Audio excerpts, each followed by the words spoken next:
कमज़ोर वर्ग के बच्चे हमारे जो पढ़ नहीं पाते हैं, वो ये कमेटी उनको आर्थिक मदद करेगी पढ़ने में, और जिनकी बच्चियां शादी के नहीं हो रहा है उनको भी मदद करेगी शादी करने में।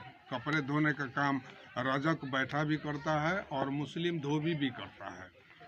तो ये कहीं से भी जायज़ नहीं लगता है। दूसरी एक खास बात है कि हमारा संविधान कहता है कि हम किसी के जाति, रंग, लिंग, धर्म के आधार पर किसी के साथ कोई भेदभाव नहीं करेंगे। आमदनी कम आ खर्चा ज़्यादा, आमदनी कम आ खर्चा ज़्यादा तो बिलाई के लक्षण हो, आ काबू कम खीस ज़्यादा तो पिटाई के लक्षण।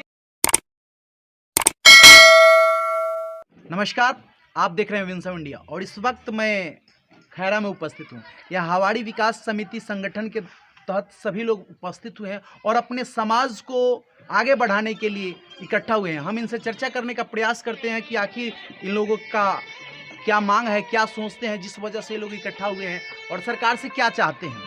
आपका सबसे पहले स्वागत है। आपका भी स्वागत है कि जो बदियापुर के धरती से चल के आए हुए हैं और हम लोगों को संगठन को आगे बढ़ाने के लिए मीडिया में भेजने के लिए, इसलिए आपका भी स्वागत है। हम एक बात जानना चाहते हैं कि आप हवाड़ी विकास समिति संगठन के माध्यम से सभी लोग को इकट्ठा किए हैं, क्या कहना चाहते हैं आप? हम कहना चाहते हैं कि हम लोग हवाड़ी विकास समिति बिहार के बैनर तले हम लोग धोबी संगठन से हैं और मुस्लिम धोबी को जो अनुसूचित जाति से वंचित कर दिया गया है, हमको उसकी मांग करते हैं सरकार को कि हमको मुस्लिम धोबी को अनुसूचित जाति में शामिल किया जाए। बस यही मांग रखे हैं आप? यही मांग। और पूरे समाज के लिए अपने समाज के लोगों से क्या कहिएगा? अपने समाज के लोगों से ये कहना चाहेंगे कि भैया हम लोग एकजुट होकर और गांधी मैदान को भरकर सरकार से जो हमारी हक है उससे हम छीनेंगे और छीन कर रहेंगे। हम दिखाएंगे कि हम पूरे बिहार में कितने हैं। देखिए, ये लोग बोल रहे हैं कि हवाड़ी विकास समिति यानी मुस्लिम समुदाय के जो लोग धोबी हैं उन लोगों को आरक्षण से वंचित रखा गया है। इसी के लिए ये लोग लगातार आवाज़ लगा रहे हैं और इकट्ठा हो रहे हैं और इस पर बोल रहे हैं कि जो हिंदू में धोबी हैं उनको आरक्षण मिलता है, यानी सरकार की जो सुविधा होती है वो सुविधा मिलती है, परंतु ये लोग सुविधा से वंचित रह गए हैं। तो इसी के लिए ये लोग लगातार आवाज़ लगा रहे हैं, इकट्ठा हो रहे हैं और सरकार से मांग रखे हैं कि सरकार इनकी आवाज़ को सुने और इनकी मांग को पूर्ति करने का प्रयास करे। बाकी लोगों से भी हम चर्चा करने का प्रयास करते हैं। सर, आप सबसे पहले आपका स्वागत है जी। बहुत बहुत शुक्रिया आपका भी। हम अपने यहाँ आप दोनों आदमी का बहुत बहुत खैर मकदम करते हैं, स्वागत है आपका भी। सर, हम आपसे जानना चाहते हैं कि अभी आप लोग सब लोग इकट्ठा यहाँ हुए हैं, आप क्या कहना चाहते हैं अपने समाज के लोगों से? समाज के लोगों से कहना है कि जब तक हम लोग एकजुट नहीं होंगे तब तक हम सरकार से कुछ पा नहीं सकते हैं और सरकार से हम लोग कोई नई चीज़ की डिमांड नहीं रखे हुए हैं। 1950 से पहले हम लोग अनुसूचित जाति में थे, लेकिन धारा 341 का सहारा लेके और प्रेसिडेंशियल ऑर्डिनेंस लगा के और नॉन हिंदू को, मैंने हिंदू से अलग जो भी धर्म मानने वाले थे उन लोगों को उस सुविधा से वंचित कर दिया गया।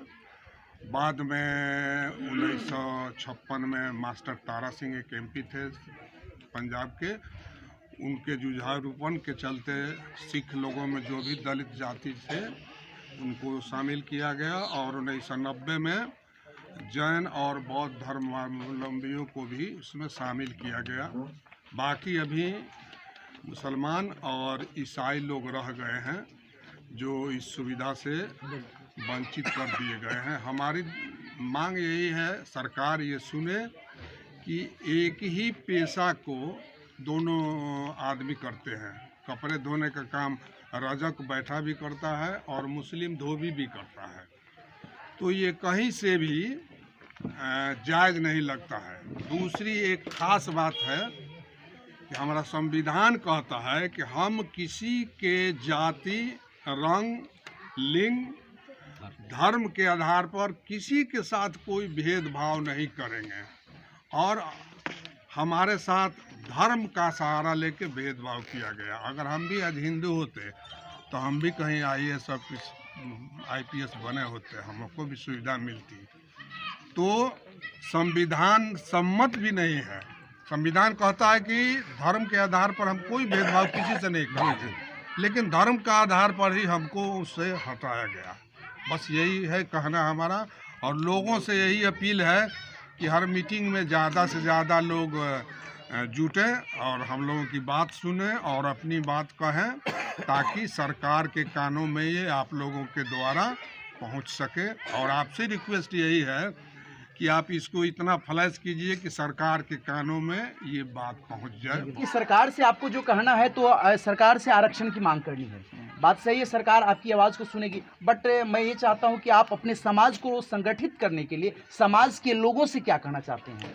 समाज के लोगों से खास आग्रह ये है कि अपने बच्चों को और बच्चियों को शिक्षा के लिए ज़्यादा से ज़्यादा प्रेरित करें। वहाँ बच्चे और बच्ची में कोई अंतर न समझें। जितना बच्चे का हक है उतने ही बच्चियों का हक है। ये पहला हम संदेश देना चाहेंगे अपने समाज के लोगों को। अच्छा, हमारी विकास समिति के बैनर तले आप अपने समाज के लोगों को क्या सुविधा देने के लिए तैयार हैं? हम लोग ये सुविधा देने के लिए अपने बिरादरी के लोगों को, कमज़ोर जो लोग हैं उनको यथासाध्य हम उनकी मदद करने का आश्वासन देते हैं और हर तरह की मदद उनको देने का हम आश्वासन देते हैं। आम आदमी जो हमारे बिरादरी के लोग हैं, देखिए, इनका कथन है कि अगर जिस फील्ड से कमज़ोर लोग हैं, चाहे उनको जो ज़रूरत है हर ज़रूरत की पूर्ति करने का प्रयास किया जाएगा जितना संभव हो। हर फील्ड में खास करके देखिए, मदद किसी को मदद विशेष रूप से शिक्षा के फील्ड में ज़रूर करना चाहिए। शिक्षा के फील्ड में अगर मदद की जाती है तो इंसान का भविष्य बनता है, तो इसके लिए, और शादी विवाह, देखिए क्या बोलना चाहते हैं आप? ये कमेटी का मूल उद्देश्य है कि कमज़ोर वर्ग के बच्चे हमारे जो पढ़ नहीं पाते हैं, वो ये कमेटी उनको आर्थिक मदद करेगी पढ़ने में, और जिनकी बच्चियां शादी के नहीं हो रहा है उनको भी मदद करेगी शादी करने में। देखिए, इनका कथन है कि जो जिनकी आर्थिक स्थिति कमज़ोर है, कमज़ोरी की वजह से शादी में रुकावट बन रही है, बाधा बन रही है, जो भी बन रही है, उसमें ये लोग सहयोग करके उनकी काम को आगे बढ़ाएंगे, शादी विवाह कराएंगे और बच्चों को तालीम देने में मदद कराएंगे। आगे हम इन लोगों से भी जानकारी लेने का प्रयास करते हैं। नौजवान बंधु हैं, आप क्या कहना चाहते हैं? मैं मोहम्मद शहाबुद्दीन आलम बनपुरा से हूँ जी, और हमारी विकास समिति के बैनर तले मैं आया हूँ इस सभा को में पार्टिसिपेट करने के लिए। मैं यही कहना चाहूँगा कि बिहार की जो पूरी आबादी है उसमें 0.3% मुस्लिम धोबी का भागीदारी है। तो इस आबादी को किनारे करके पूरे बिहार का विकास नहीं किया जा सकता है। 4,09,000 समथिंग इसकी आबादी है।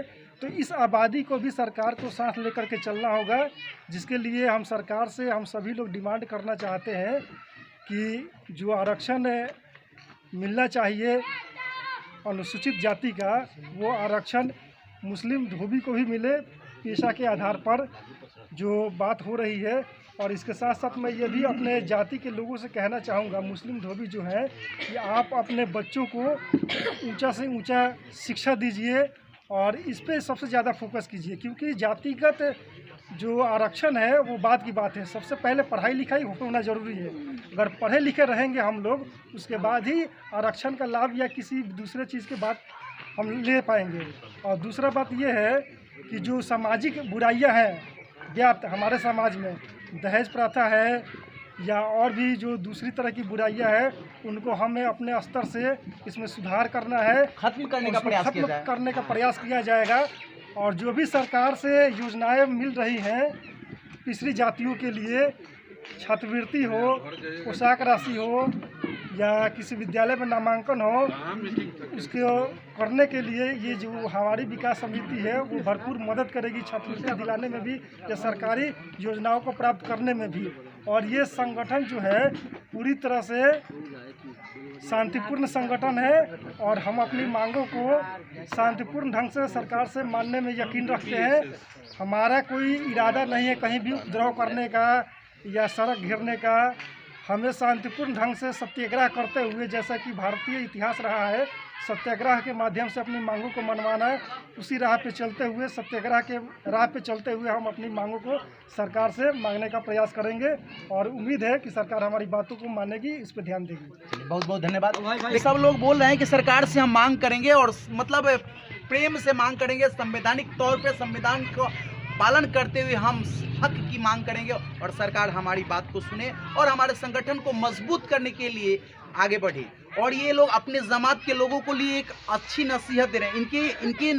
इनकी सोच से सभी को सीखने की जरूरत है। मानव जाति के लिए नसीहत है। दहेज प्रथा पर प्रतिबंध लगाने के लिए प्रयास कर रहे हैं कि हमारे समाज में दहेज की जो कुप्रथा है इसको खत्म कर दिया जाए। इसके अलावा जो कमज़ोर तबके के लोग हैं उनको अगर किसी चीज़ की ज़रूरत पड़ती है तो ज़रूरत की पूर्ति करने का प्रयास किया जाए। यथासंभव जितना प्रयास हो, जितना सक्षम है उतना मदद करने के लिए तैयार हैं। तो ये हमारी विकास समिति संगठन के बैनर तले मुस्लिम समुदाय के जो धोबी लोग हैं उन लोगों को मदद करने के लिए संगठन तैयार किया गया है। और इसमें आरक्षण यानी सरकार की सुविधा जो चाहिए आरक्षण के तहत, उसकी मांग के लिए लोग लगातार आवाज़ लगा रहे हैं। आप क्या कहिएगा सर? मैं कहूँगा कि हमारी विकास समिति के तहत में हम लोग जो मांग कर रहे हैं वो पहले भी हम लोगों को मिली थी जी। 1936 के पहले हम लोगों को मिली हुई थी। उसी मांग को हम लोग दोहराना चाहते हैं कि हम लोग को फिर मिल जाए। और इस माध्यम से हमारी विकास समिति के माध्यम से हम लोग संदेश भी देना चाहते हैं कि पहले आज से 20-25 वर्ष पहले हम लोगों में दहेज प्रथा नहीं थी, लेकिन 20-25 वर्ष से ये आ गई है हम लोगों की दहेज प्रथा। इसको हम लोग खत्म करने के लिए चाह रहे हैं। और उसमें डीजे उजे लोग बजाते हैं जो फिजूल खर्ची है, इसको रोकने के लिए भी हम संदेश दे रहे हैं कि हमारे धोबी कास्ट के लोग जो पिछड़े हुए हैं, हर तरह से पिछड़े हुए हैं, शिक्षा में पिछड़े हुए हैं, आर्थिक स्थिति में पिछड़े हुए हैं, उन लोगों को हम मदद करके आगे बढ़ाया जाए। और हम लोग इसके लिए फंडिंग कर रहे हैं। और इस फंडिंग करके इन लोगों को हम लोग मदद करेंगे। जो शिक्षा से दूर है उसको शिक्षा से जोड़ेंगे, जो जिसकी शादी होने में दिक्कत हो रही है उनकी शादी कराएंगे। यही हमारा इस विकास समिति के तहत से हम लोग मांग करेंगे और मांग कर रहे हैं। चलिए, बहुत बहुत धन्यवाद। देखिए, इनकी भी सोच बहुत सराहनीय है। ये बता रहे हैं कि फिजूल खर्ची यानी शादी विवाह या किसी भी अवसर पर अगर आप फिजूल खर्च कर रहे हैं उसमें कटौती करने की जरूरत है। जब तक आप खर्च में कटौती नहीं कीजिएगा तब तक आपका विकास भी नहीं होगा। भोजपुरी में कहावत है कि आमदनी कम आ खर्चा ज़्यादा, आमदनी कम आ खर्चा ज़्यादा तो बिलाई के लक्षण है, आ काबू कम खीस ज़्यादा तो पिटाई का लक्षण। ये कहावत है और इस कहावत को फॉलो करना है हम सभी को। मानव जाति के लिए सीखने की ज़रूरत है और इससे आपका भी विकास होगा और मानव समाज का भी कल्याण होगा। बस हमारी विकास समिति संगठन के बैनर तले सब लोग इकट्ठा हुए हैं। आप इस संगठन के माध्यम से क्या कहना चाहते हैं अपनी जमात के लोगों को? मेरा इस संगठन के माध्यम से सरकार, बिहार सरकार और केंद्र सरकार दोनों से रिक्वेस्ट है, गुजारिश है कि हमको ज़्यादा कुछ नहीं, अरे जो हम लोग को 1950 में तक जो हम लोग को आरक्षण मिला था, ST में हम लोग को रखा गया था, बस पुनः उसी को हम लोग को फिर से दोबारा लागू कर दें, वही मेरे सरकार से रिक्वेस्ट है। चलिए, बहुत बहुत धन्यवाद। ये भी बता रहे हैं कि मतलब हिंदू समुदाय के जो धोबी हैं उनको जो आरक्षण मिलता है बस उसी कैटेगरी में इनको भी रखा जाए और वो सुख सुविधा मिले जो सरकार देती है उनको, वही सुविधा इनको भी मिले। और इसी के लिए सरकार से लोग आवाज़ लगाने का प्रयास करते हैं। लगातार अपने संगठन के लोग, अपने जमात के लोग इकट्ठा करते हैं, मीटिंग करते हैं और इसी पर चर्चा करने का प्रयास करते हैं। और यही हकीकत मैं आप तक पहुँचाने का प्रयास किया। आप देख रहे हैं विंसम इंडिया। कॉमेंट में अपनी प्रतिक्रिया जरूर दीजिएगा। जय हिंद, जय भारत।